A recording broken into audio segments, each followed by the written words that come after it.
bastante inofensivos, por así decirlo. Pero bueno, vayan haciendo sus equipos. Básicamente eso es la moraleja de todo este choro. Y cuando tengan sus equipos, me mandan el nombre de los integrantes, me lo mandan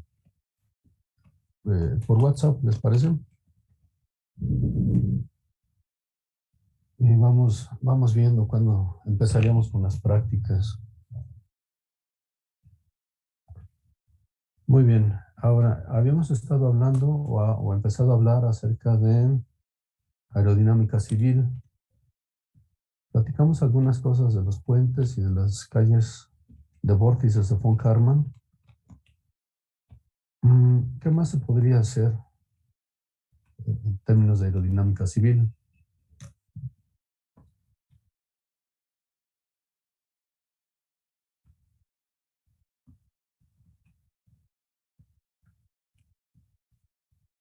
¿La aerodinámica aplicada a obras civiles servirá nada más en puentes o hay más?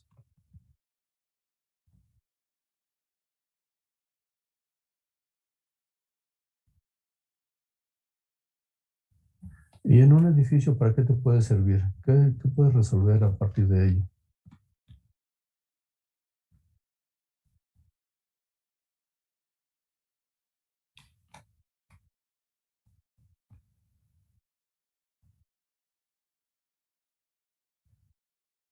Ajá.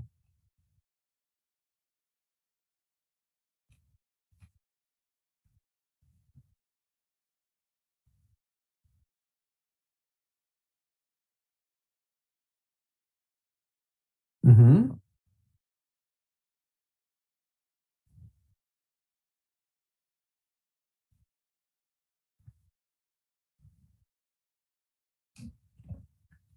Ok, bastante bien. Pero te estás refiriendo básicamente como a cargas estáticas, ¿cierto? Las cargas por viento, pues. ¿Y qué sucede cuando hay cargas dinámicas? ¿Tendría oscilar el edificio? Bueno, Ajá, tendría una tendencia a gelatinear también. El edificio podría presentar también vórtices de von Karman. ¿Qué opinan?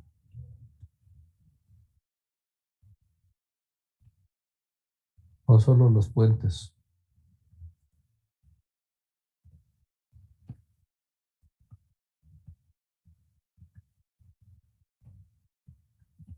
De hecho, sí es factible que presenten los edificios la estela en forma de vórtices de von Karman.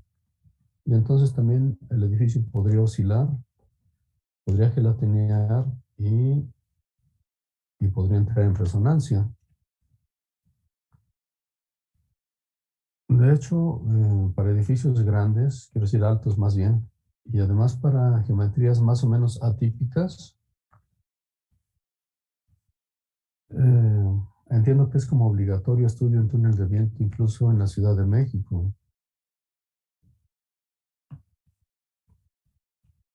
¿Qué más se les ocurre que podría ser importante, aparte de las cargas estáticas o de analizar si va a querer gelatinar el edificio o no?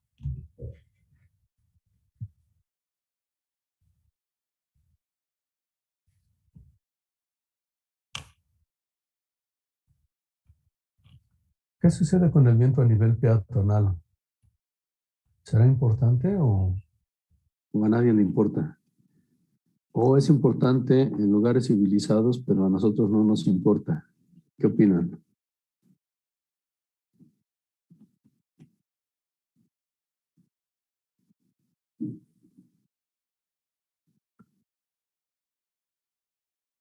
Digamos que, digamos que debería importarnos. En otros países, o mejor dicho, sobre todo en algunas ciudades muy específicas, como Chicago, que es famosa por los vientos de velocidad elevada, incluso a nivel peatonal. Imagínense que va un viejito por la calle y el viento alcanza a tirarlo. Si esto ocurre en la cercanía de un edificio, es posible que el viejito pueda demandar al dueño del edificio. Quizás en México eso sería considerado como una especie de acto de Dios, pero en otros países o en otras ciudades sí hay incluso argumentos legales. Entonces, en algunas ciudades, el viento a nivel peatonal puede ser bastante intenso, puede tirar a personas de la tercera edad, niños, etcétera.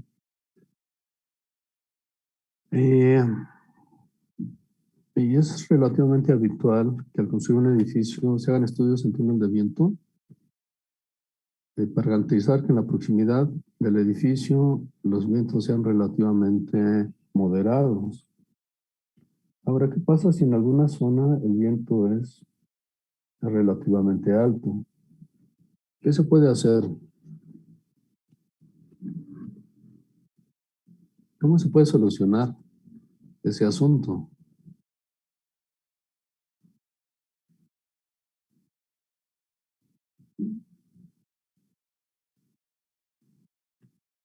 Sería direccionar el edificio conforme a las corrientes naturales, ¿no? A ver, otra vez, por favor. Sí, ¿ya me escuchan? Sí. Ok. Bueno, tengo entendido que cuando construyen un edificio lo que hacen es que lo orientan hacia las corrientes. Previamente se estudiaron. Ok. ¿Qué opinan de eso? ¿Se orienta hacia las corrientes? Ok, excelente. Muy bien. Ahora, ¿qué opinan de este asunto de orientarlo hacia la corriente? ¿En la Ciudad de México los edificios se orientan hacia las corrientes o más bien se orientan en función al terreno disponible? ¿Qué opinan? Por ejemplo, alguna casa grande que de repente los dueños la venden y entonces la compra una constructora en función de las calles, desde luego, en función del terreno. Y entonces, bueno, la constructora, en función al espacio disponible, pues hace el edificio más grande que sea posible para llenarlo de departamentos, aunque no haya disponibilidad de agua ni nada, ¿no? En función de las calles, sí, pero además en la Ciudad de México, buena parte del trazo original de las calles es prácticamente prehispánico y a lo mejor fue condicionado por la presencia de canales, ríos, etcétera. Y entonces las calles, sobre todo las calles, por ejemplo, que tienen muchas oscilaciones, es prácticamente un signo de que anteriormente era un paso de agua. Y hay otra cosa. ¿Cómo sabríamos cuál es la dirección del viento o cuál es la dirección dominante del viento?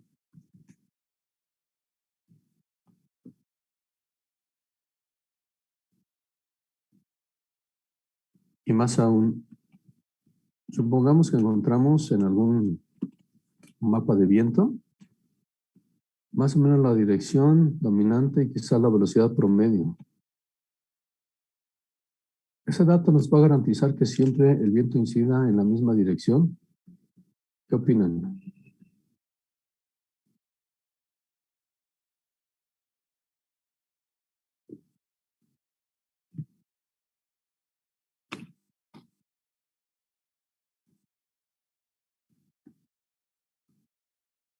Lo que sucede más o menos es lo siguiente. Imagínense que para establecer eh, algo parecido al viento dominante o a las características del viento en un lugar, se tendría que hacer un estudio a lo largo de muchos años.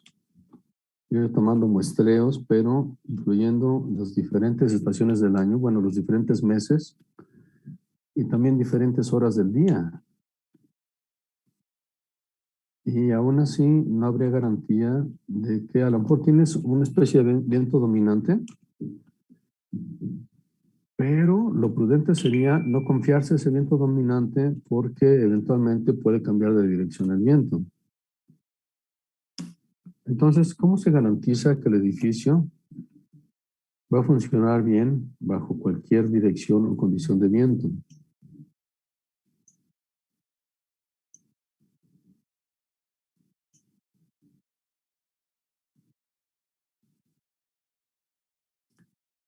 Ok, Tania, tengo ya los datos de tu equipo.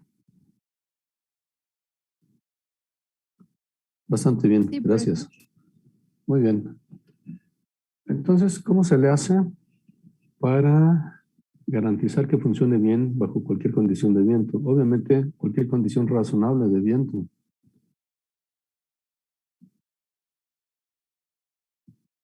Análisis de carga debido a viento, pero ¿a qué te refieres exactamente? Finalmente lo pruebas en túnel de viento, pero entonces tienes algo parecido a lo que se llama viento dominante. ¿Lo pruebas solo en esa condición de viento o qué haces?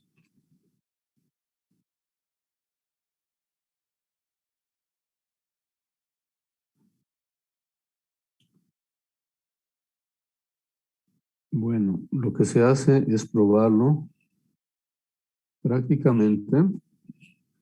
Si este es tu edificio, entonces lo pruebas en absolutamente todas las direcciones posibles.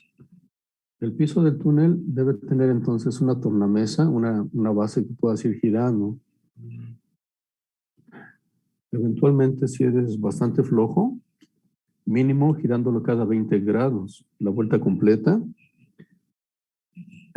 Posiblemente de manera más prudente y más profesional cada 10 grados, quizás cada 5 grados o cada 2.5 grados, o incluso cada grado.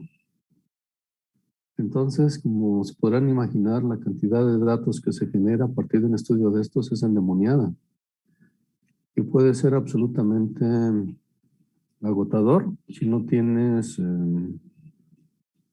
algún tipo de sistema electrónico, computarizado o lo que sea para ir descargando los datos. Si solo tienes un manómetro de agua, es como para enloquecer esto. Hace algún tiempo unos irresponsables contrataron a la escuela para hacer un estudio de unos edificios en Polanco. Y entonces fue una pesadilla absoluta porque teníamos, déjame ver cuántos eran, como unas 120 tomas de presión en el edificio, pero lo hicimos, no recuerdo si cada 10 o cada 20 grados, la vuelta completa, y usando únicamente manómetro de agua. Entonces fue absolutamente terrible eso. Los resultados fueron bastante decentes, pero sí fue una chamba devastadora. Entonces, como les decía, el modelo del edificio se coloca en una tornamesa y se va girando la vuelta completa, mientras se van tomando datos, desde luego. Ahora, ¿qué tanto necesitamos simular el contorno, es decir, el terreno adyacente al edificio? ¿Estaremos obligados a representar, digamos, prácticamente toda una colonia o prácticamente todo el Valle de México? ¿O qué cosas sí y qué cosas no? ¿Qué opinan?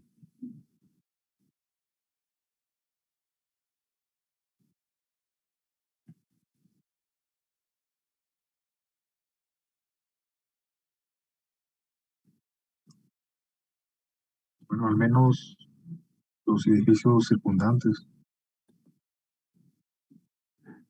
Ok, pero ¿hasta qué radio? 200 metros, 500 metros. Mismo radio que tendrá de alto el edificio. Ok, esa es Propondría. es una respuesta ingeniosa. No necesariamente, pero me impresionó el ingenio. Ok. Bueno, en realidad depende. Por ejemplo, si el edificio está en un entorno con construcciones y obstáculos relativamente bajos o relativamente dispersos, no necesitamos nada más que el puro edificio. Si va a estar en proximidad de otros edificios más o menos del mismo tamaño, entonces al menos esos habría que simularlos. Pero es complicada la simulación de edificios en túnel de viento. Una de las razones tiene que ver con lo siguiente. Imagínense el edificio real sobre la superficie de la Tierra. Y entonces vamos a tener que casi siempre el edificio real va a estar dentro de la capa límite del planeta. De suerte tal que vamos a tener un perfil de velocidades de capa límite. Y entonces esto hay que simularlo también en el túnel. Pero ¿cómo lo logramos? ¿Cómo logramos simular este perfil de velocidades en el túnel?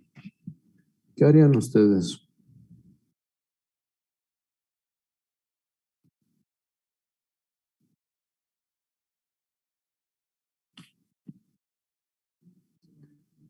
¿Cómo simulamos eso? ¿O cómo le damos ese perfil de velocidades?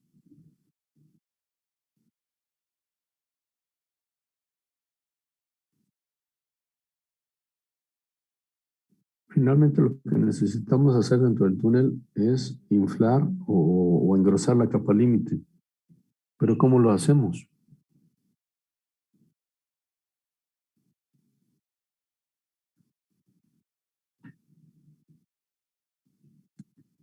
¿Qué harían ustedes?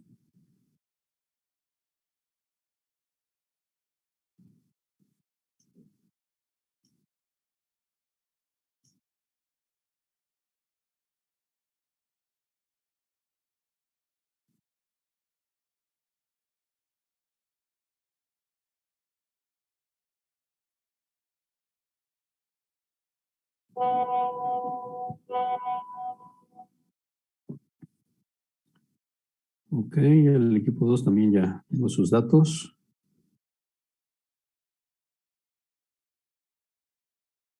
¿El equipo 3 son nada más 2 personas?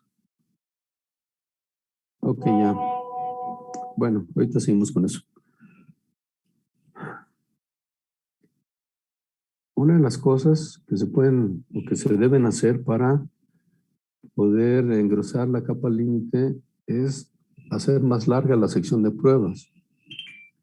Pero si hacemos eso, lo que va a ocurrir es que la capa límite se va a engrosar también en las paredes o en el techo del túnel de viento. Entonces, ¿qué podemos o qué más debemos hacer para que sí crezca la capa límite, pero solo sobre el piso del túnel?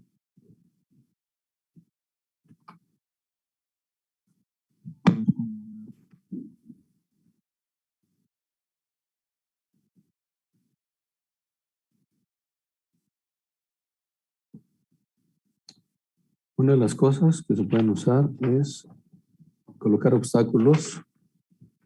No sé cómo se pueden llamar en español, pero se llaman spikes en inglés. Son algo más o menos de forma cónica, como una estalagmita. Y entonces, este spike, como tiene una base más ancha que la punta, va a frenar más el flujo hacia el piso y va a frenar la velocidad del viento, dando perfil de capa límite.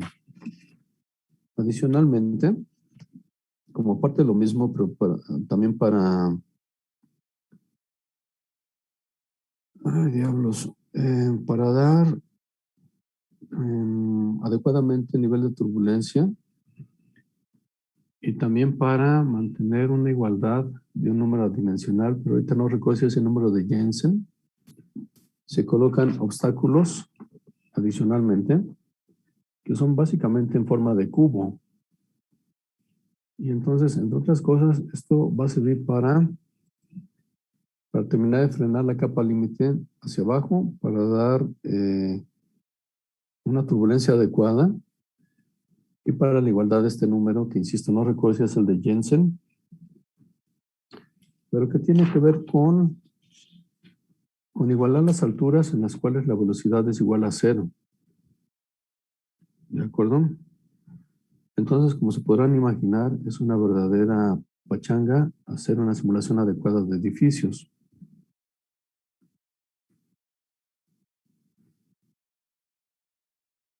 ¿Qué más podríamos obtener a partir de aerodinámica de edificios o aerodinámica civil?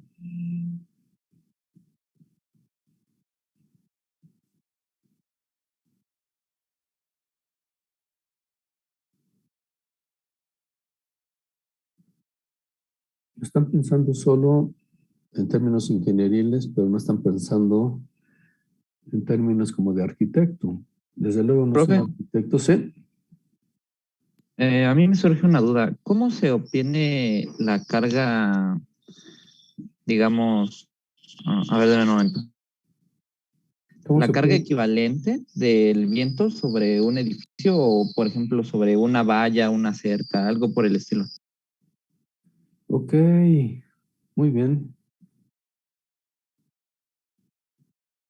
Si es una geometría relativamente simple como una valla, una cerca o alguna cosa así, hay tablas.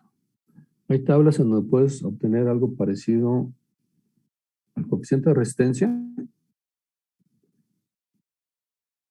o al coeficiente de presión. Pero desde luego, por ejemplo, haz de cuenta que te contratan para obtener la carga sobre un anuncio espectacular, por decir algo. Quizás mientras más espectacular sea lo que hagas, también vas a poder cobrar más. Si solo buscaste en un libro una fórmula y un coeficiente, eso no va a impresionar a nadie. Entonces también hay que hacerle un poco al show. Ok, las grúas, excelente. Las cajas, o sea, los contenedores, supongo. Ahorita volvemos a eso. Entonces, lo que se puede hacer es,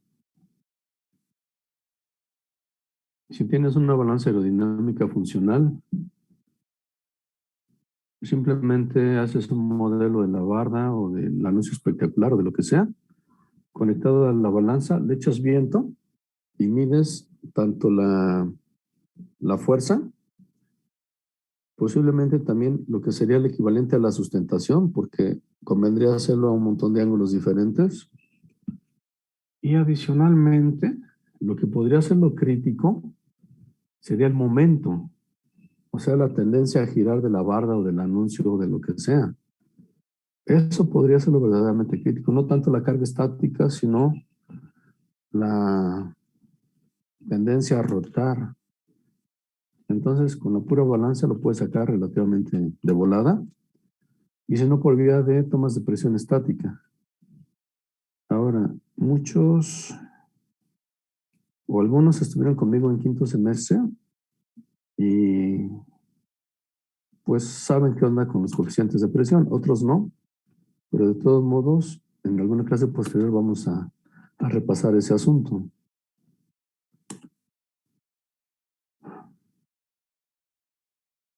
Entonces, de esa forma se podrían sacar las cargas.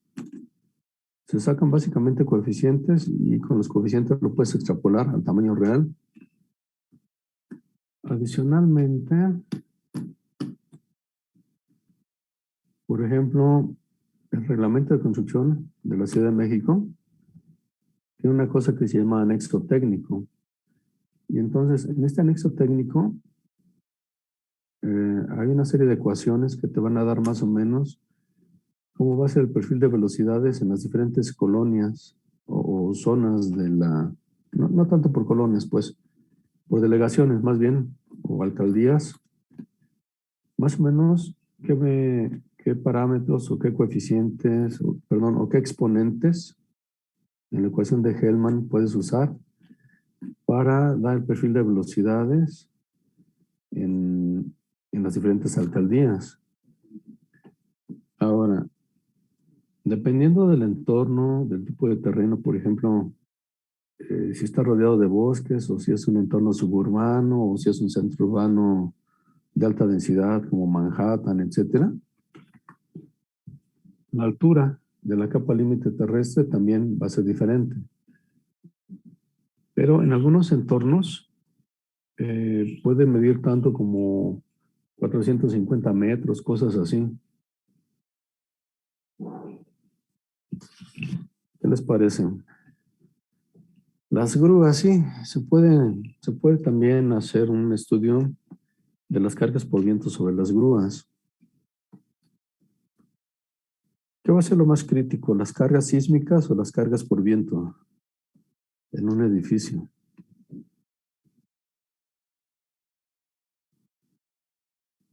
Perdón, ¿me repite la pregunta? Ajá, ¿qué creen que sea más crítico, las cargas por viento o las cargas sísmicas? Las Sísmicas, ¿no? sísmicas. Quizás es porque estamos acostumbrados y aterrorizados por los sismos. Como que en la ciudad no es frecuente que se caiga en un edificio por razones de viento, pero digamos que los despachos de estructuristas, también a partir de ciertas fórmulas que de repente tienen que ver mucho con datos estadísticos y demás, determinan cuál es lo crítico para su edificio en particular. Si las cargas por viento o las cargas sísmicas. Y en función a eso diseñan incluso desde los cimientos. Ahora, ¿será válido calcular un edificio por ambas cargas al mismo tiempo? Que esté haciendo mucho viento y demás temblando. ¿Qué opinan?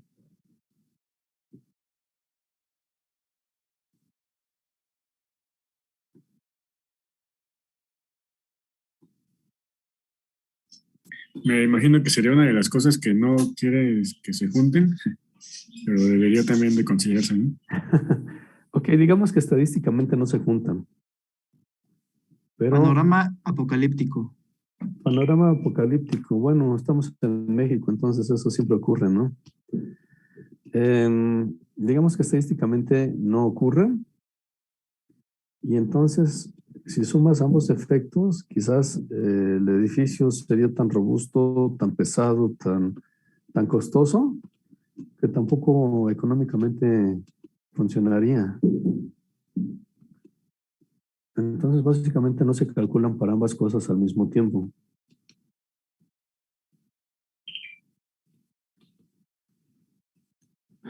Les decía hace rato que están pensando en términos ingenieriles, o sea, en términos de estructuras. Pero si empezaran a pensar como arquitectos, ¿qué otras cosas serían relevantes en términos de aerodinámica o en términos del viento?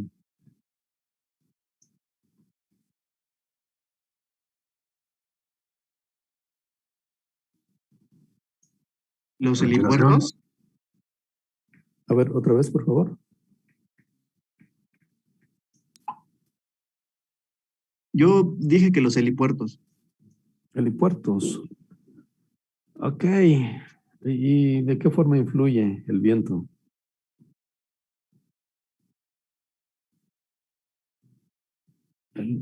Sí, helipuertos, pero estamos, volvió a ser una respuesta de ingeniero.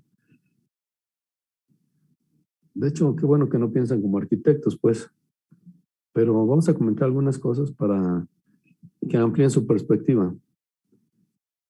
Los helipuertos, digamos que simplemente el viento, ok, palapas, ok, excelente. El viento podría afectar gravemente la operación del helicóptero. De hecho, no sé si vieron apenas hace unas pocas horas se accidentó un helicóptero de la Marina. Ok, ventilación natural, excelente. Ahorita platicamos de eso. Y ahorita, bueno, en un rato más, o quizás en otra clase que veamos también cuestiones que tengan que ver con barcos, les platico una cosa que a su vez está relacionada con helicópteros. De hecho, la operación del helicóptero, sobre todo el aterrizaje o el despegue, es inherentemente arriesgado, incluso en condiciones de cero viento, debido al mismo efecto de rebote del flujo del rotor y que vuelve a ser absorbido por el rotor y puede destantearlo, por así decirlo. Ok, palapas. ¿Qué sería importante en una palapa?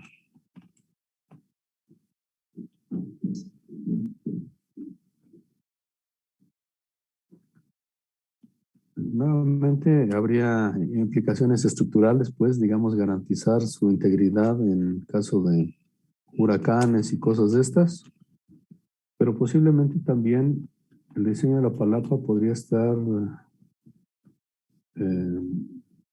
debería considerarse precisamente la ventilación natural y cuestiones de confort térmico, ¿no creen? Ahora, ¿qué sucede con la ventilación natural? ¿Qué implica la ventilación natural? Bueno, implica aprovechar las corrientes de viento para ventilar los espacios en lugar de usar una ventilación forzada por vía de ventiladores, electricidad, etcétera. ¿Qué tan nuevo es el concepto de la ventilación natural?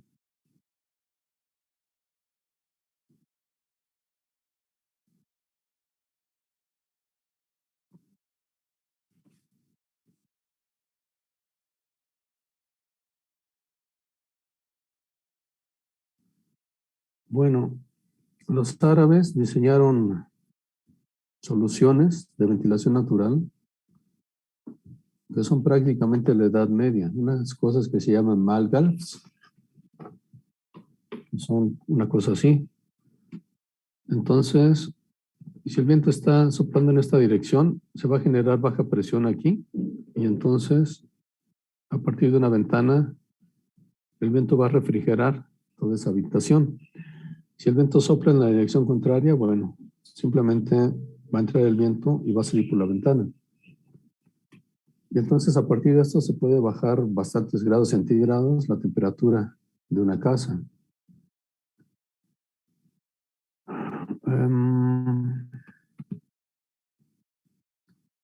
La ventilación natural puede estar unida a otro tipo de cuestiones, por ejemplo,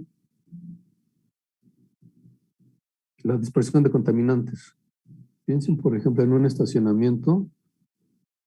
¿Qué pasa si todo ese humo no logra desalojarse? O si se desaloja inadecuadamente, por ejemplo, ¿qué tal si todo ese humo entra hacia algunas zonas habitables, por ejemplo, o hacia lugares donde se prepara comida, etcétera?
Entonces, me estaba comentando que además de la ventilación natural como tal,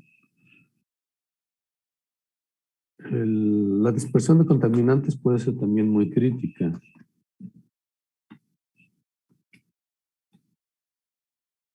Imagínense lo siguiente.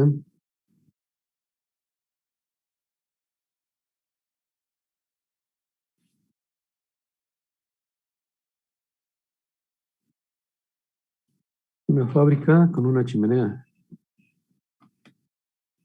Las emisiones de una chimenea pueden tener tres tipos de patrón. Uno de ellos es dispersión, o sea, básicamente hacia arriba. Otro sería un patrón neutro, en el cual las emisiones más bien salen horizontalmente. Y otro es un efecto de fumigación, en la cual salen hacia abajo. Imagínense que a un lado de la fábrica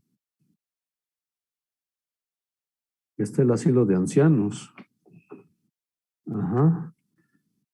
Y que efectivamente tengan un efecto de fumigación. Imagínense las implicaciones éticas y legales de eso.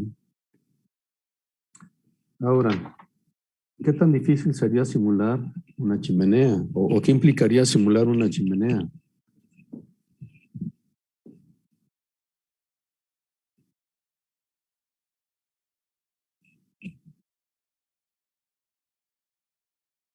Rigurosamente hablando, en la chimenea tendríamos tendríamos una estratificación térmica, es decir, tendríamos diferentes capas de diferentes temperaturas. ¿Podremos simular eso en el túnel?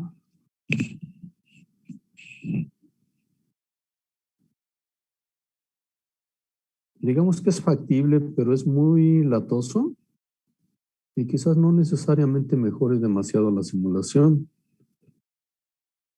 Entonces, posiblemente más bien, por vía de la igualdad de número de Freud, se puede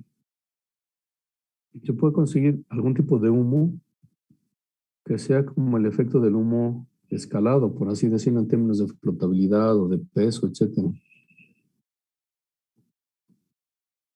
Y eso sería relativamente más fácil y más tranquilo de hacer. Lo que les platicaba en la clase anterior acerca de la simulación del metro en la línea 12, etcétera, básicamente lo que argumentaba la constructora era que en caso de incendio,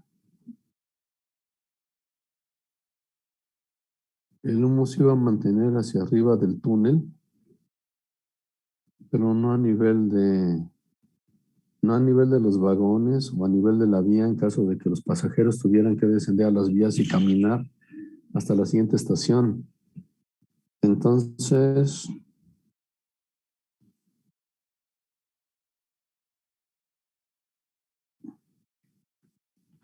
imagínense el convoy. Lo que ellos argumentaban era que el humo iba a formar nada más una capa de esta forma, pero lo poco que pudimos hacer con los métodos y con los recursos caseros de lo que disponíamos es que en el video que hicimos, efectivamente, el humo empezaba a penetrar entre los vagones.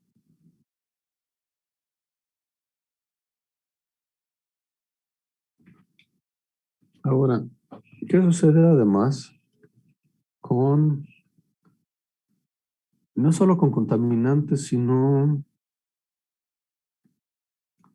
con productos aromáticos? Por ejemplo, de procesos de fabricación de ciertas cosas o de elaboración de comida. Eso también puede ser eventualmente sumamente molesto, ¿no? Si esos olores no se logran desalojar adecuadamente. Déjame ver qué más. ¿Qué sucede con la nieve? Igual en México, pues no sufrimos mucho por ello, pero en otras latitudes, imagínense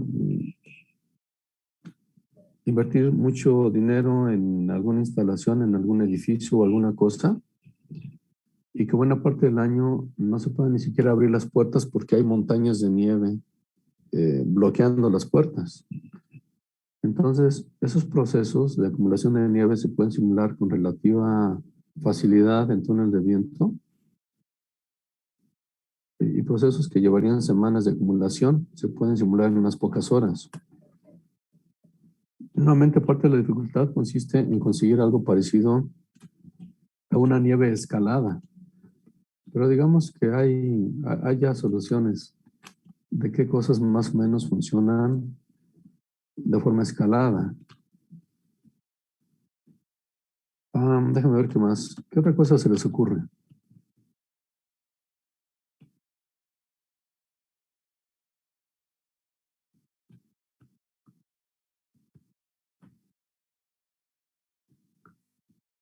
Hace algunas décadas, en los 80 debe haber sido, el gobierno de Pachuca, me parece, le pidió a la escuela un estudio sobre el viento en el ruedo de una plaza de toros. Resulta que el viento era demasiado elevado y como que había remolinos en el ruedo. Y entonces al doctor Tiburcio le tocó atender ese asunto en esa época. No recuerdo los detalles, pero digamos, alrededor del ruedo, él proponía colocar algún tipo de paneles con cierta inclinación para disminuir todos esos efectos de la alta velocidad del viento en el ruedo. ¿Qué les parece?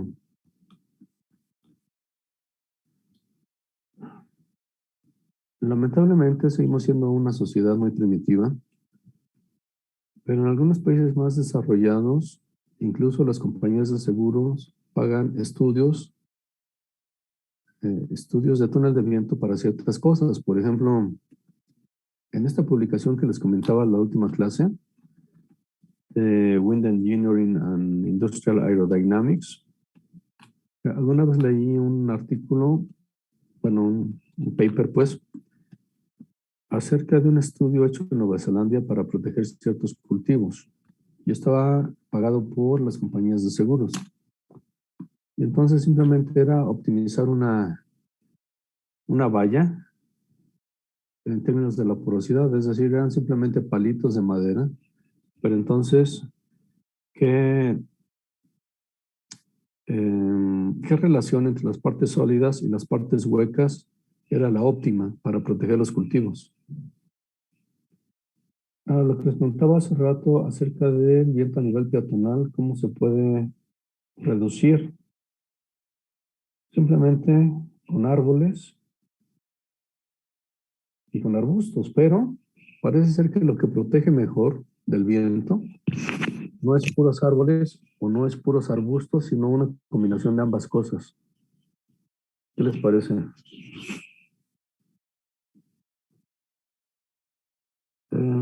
Hay optimizaciones también de incluso como cobertizos para gallinas y cosas así, para que protejan más, incluso en condiciones de vientos elevados. Déjenme ver qué otra cosa loca ocurre con esto.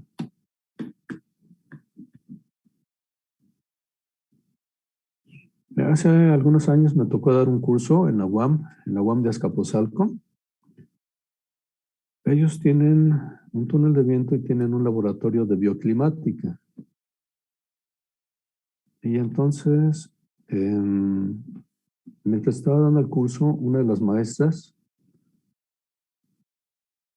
de la UAM estaba trabajando también en el diseño de un restaurante que iba a estar en Tepoztlán, me parece.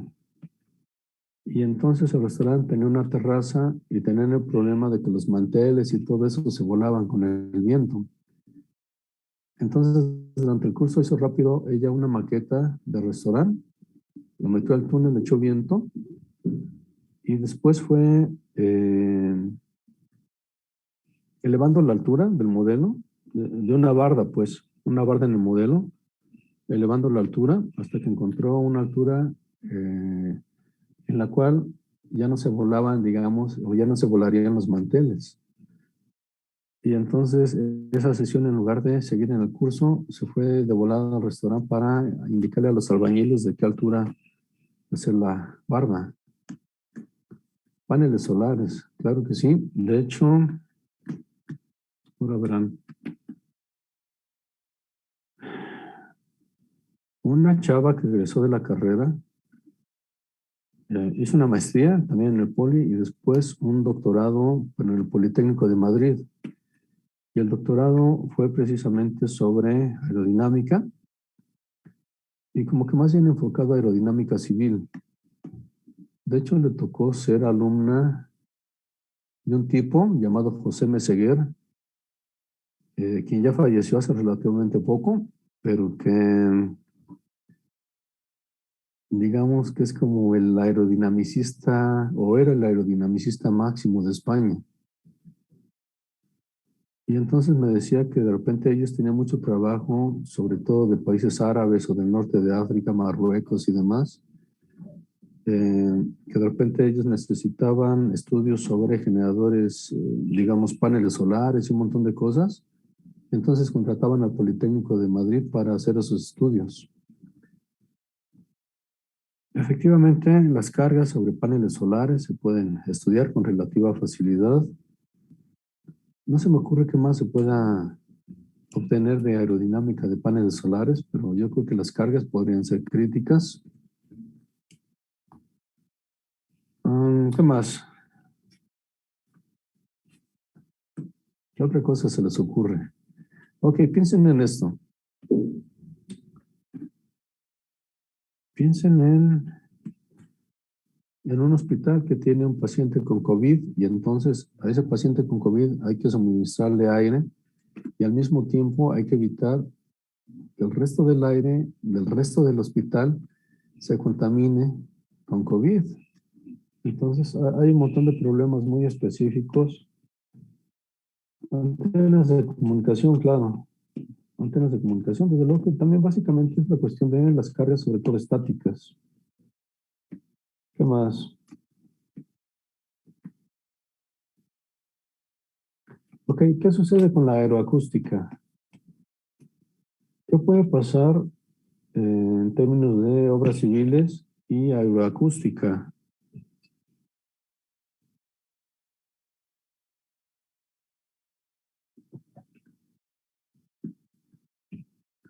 De hecho, no sé si les ha tocado estar afuera del hangar de la escuela, como hacia la cafetería, y de repente el viento al interactuar con el hangar emite sonidos como de fantasma. Eso desde luego pues solo es algo curioso, pero puede ser un problema fuerte en el sentido de que a veces por efecto del viento los ruidos a nivel de calle como ambulancias y cosas de esas se alcanzan a oír en pisos muy elevados de edificios como si estuvieran justo afuera de las ventanas. Entonces, también se pueden hacer estudios de aeroacústica. Puede ocurrir que en algunos edificios elevados algunos pasillos sean intransitables porque se generan corrientes de viento que pueden tirar a la gente y demás. O puede ocurrir que por efectos aerodinámicos los elevadores vayan oscilando dentro de los pozos, pues, vayan gelatineando por cuestiones aerodinámicas, con la interacción, digamos, aerodinámica externa e interna del edificio. ¿Qué les parece todo eso? Ahora, potencialmente, la aerodinámica de edificios en México es quizá lo que tiene un futuro inmediato, más poderoso en términos de negocio.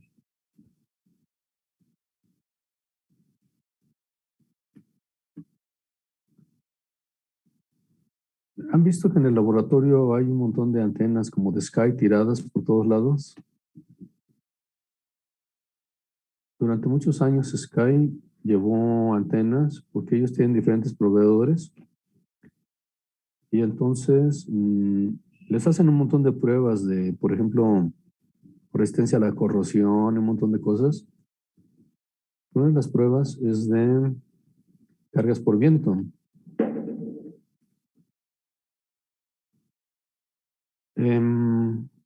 Las velocidades que Sky requería para el viento eran mayores a lo que podemos obtener en el túnel.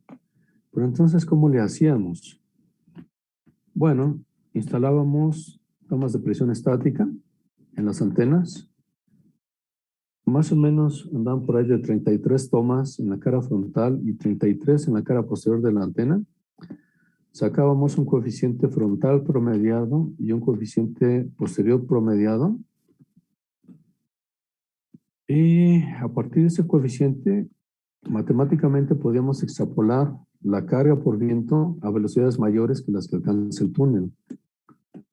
Y después lo que se hacía era empotrar horizontalmente la antena en una pared y colocar bolsas con arena simulando la carga.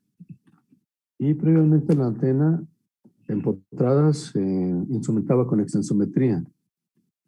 Entonces se sacaban, por ejemplo, a Sky le interesaban varios rangos de velocidad. En uno de ellos, la antena simplemente se iba a desorientar, pero sin ninguna deformación. En otro rango de velocidad mayor ya iba a haber deformación permanente y en otro rango iba a haber algo parecido a una falla catastrófica. Entonces, con ese método, algunas antenas era bastante emocionante ver cómo tronaban, porque tenían diferentes formas de destruirse. Algunas tenían la costumbre de convertirse en algo parecido a una quesadilla. ¿Qué les parece? Sin embargo, a pesar de que más o menos durante 10 años hicimos un montón de antenas para Sky, después Sky se terminó por enojar con la escuela, como suele ocurrir. Supongo que eso no le sorprende a nadie.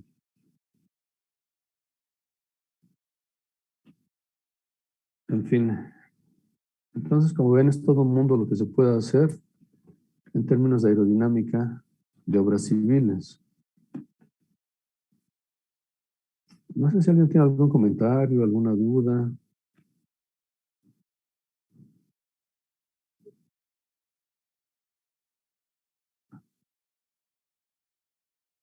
¿Qué tan críticos serán los reglamentos de cosas civiles?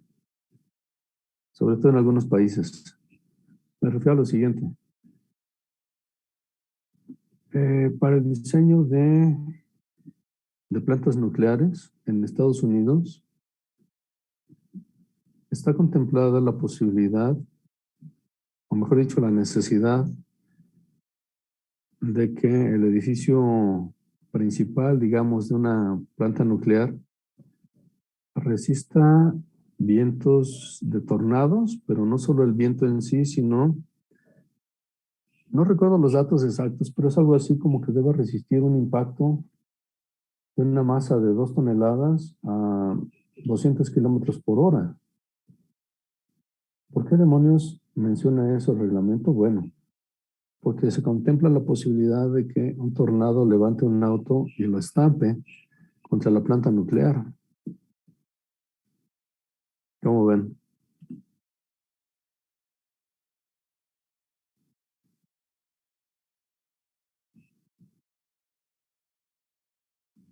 Y por ejemplo, en los pozos petroleros también se debe hacer el estudio. Sí, pero posiblemente sea más crítico el efecto del oleaje. Bueno, ¿te refieres a como a plataformas petroleras de aguas profundas y demás o solo un pozo petrolero? No, las plataformas de sí, en los mares. Sí, en el mar debe ser mucho más crítico el oleaje. Pero alguna vez me platicaron de Pemex estaba pensando construir un túnel de viento para el estudio de barcos petroleros. Y entonces básicamente lo crítico tenía que ver como con los momentos que produciría el viento pegando lateralmente sobre el barco, un momento de guiñada y quizás también uno de alabeo. Ahora en el caso de tormentas, ¿a qué te refieres, Brandon? En el caso de tormentas, ¿qué? ¿De las plataformas o de qué cosa? Sí, bueno, en las plataformas. Sí, sí, debe ser, sobre todo el oleaje debe ser brutal. Debe ser una carga monstruosa el puro oleaje. Eso es mucho más crítico que el viento. Pero no tengo mayor dato al respecto, ¿eh? Tendría que investigar, pero es una idea interesante. ¿Qué más? ¿Qué otra cosa?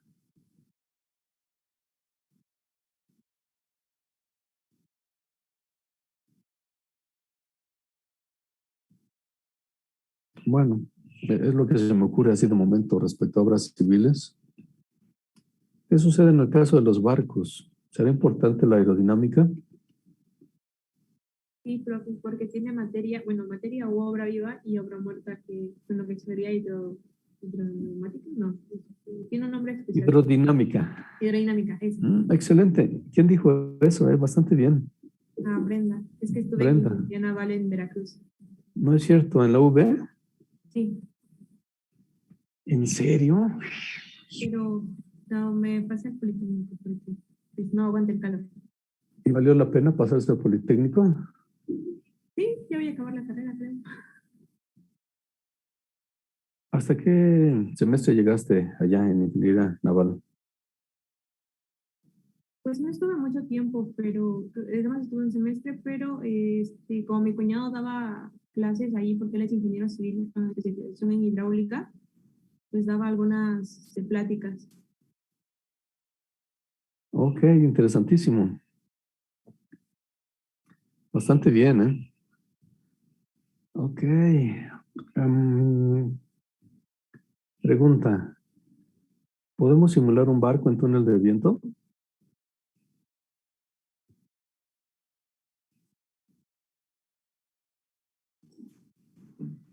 Puede ser como un modelo de escala. Ok, pero ¿podemos simularlo? Yo creo que nada más se simularía la parte que está expuesta al viento, ¿no, profe? Porque la parte que está expuesta al agua, pues, como que no. Ok, ¿y podemos simular un submarino? No sé si no. ¿Qué opinan los demás? Pues el submarino también se expone al flujo del aire, pero no es tanto como un barco. Ok, ¿y podemos simular, por ejemplo, un auto en un túnel hidráulico? ¿Qué opinan?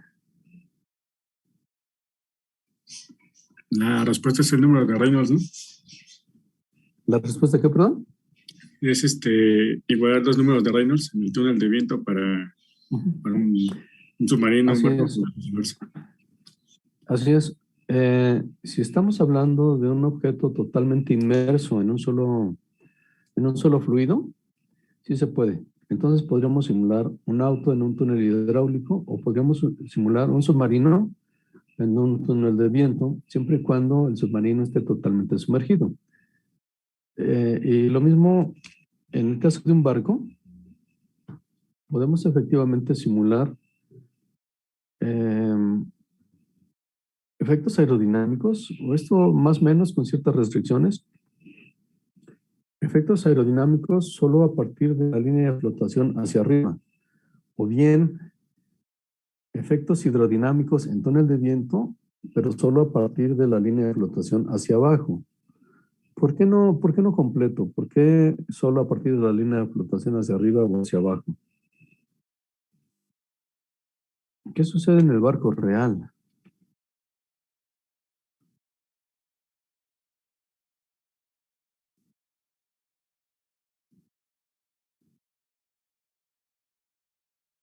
¿Cómo es que se genera la resistencia hidrodinámica en un barco real?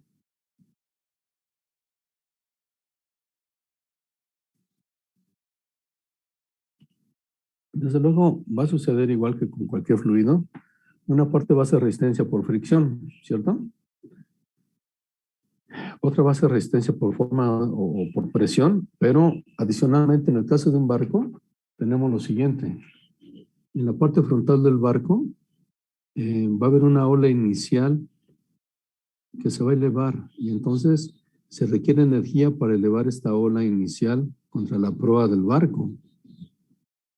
Y esa energía se le está robando al movimiento del barco. Entonces, la resistencia de un barco va a estar de manera prácticamente igual, condicionada tanto por número de Reynolds como por número de Froude. ¿Qué les parece? Entonces, como les decía, podemos simular a partir de la línea de flotación hacia arriba o eventualmente a partir de la línea de flotación hacia abajo. Pero esto hacia abajo pues no tiene mucho caso. De esa forma pues, no es que no sea importante en el barco real, sino simular un túnel de viento de esa forma pues no tiene mucho sentido.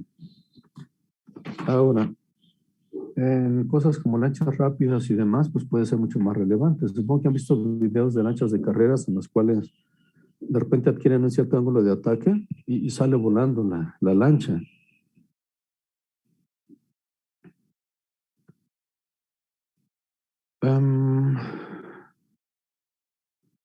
Entonces, mientras más rápido sea la embarcación, pues podría ser más relevante reducir la resistencia aerodinámica. Hace algún tiempo, relativamente poco antes de la pandemia, hubo una visita de gente de la escuela naval, perdón, de la escuela de aviación naval a la escuela. Resulta que anteriormente, en otros sexenios, pues, los llevaban de prácticas a Florida, en unas instalaciones de la Marina Gringa. Esa vez no hubo presupuesto y entonces los llevaron a algo que es casi tan bueno como Florida, o sea, es Cimetcoman. Y resulta que uno de los oficiales que iba a cargo, era un compañero de generación mío. Y me platicó una cosa en la cual a él le había tocado participar, pero al parecer no estaba totalmente resuelto el problema. Imagínense esto. Estos barcos que tiene la Marina, de hecho, estos barcos diseñados en México que tiene la Marina y en los cuales puede aterrizar un helicóptero, uno de los problemas que tienen es que la plataforma en donde aterriza el helicóptero, en el barco, está muy cerca de las chimeneas. Y entonces el helicóptero entra en una zona de mayor temperatura de las emanaciones de la chimenea y entonces es muy difícil el aterrizaje. ¿Qué les parece eso? Imagínense qué broncota debe ser simular correctamente todo eso. ¿Qué les parece? ¿Y no ha habido accidentes, profe, debido a eso? No sé si haya habido, es posible que sí. Pero bueno, digamos que los marineros se quejaban de los pilotos porque se ofreciaban al aterrizar. Mi amigo usó esa palabra. Pero cuando les ha tocado a los marineros, en fin, al resto de la gente, estar trepado en el helicóptero, cuando trata de aterrizar, como que entienden más la importancia de ese asunto, del efecto tanto de turbulencia como termodinámico sobre el rotor del helicóptero, etcétera. ¿Cómo ven? Déjenme ver qué otra cosa de barcos.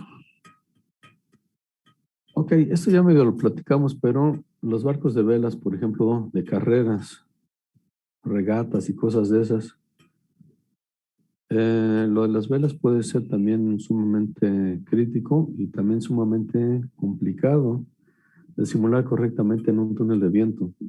Nuevamente, detalles como escalar la porosidad o escalar la flexibilidad de la vela puede ser prácticamente imposible.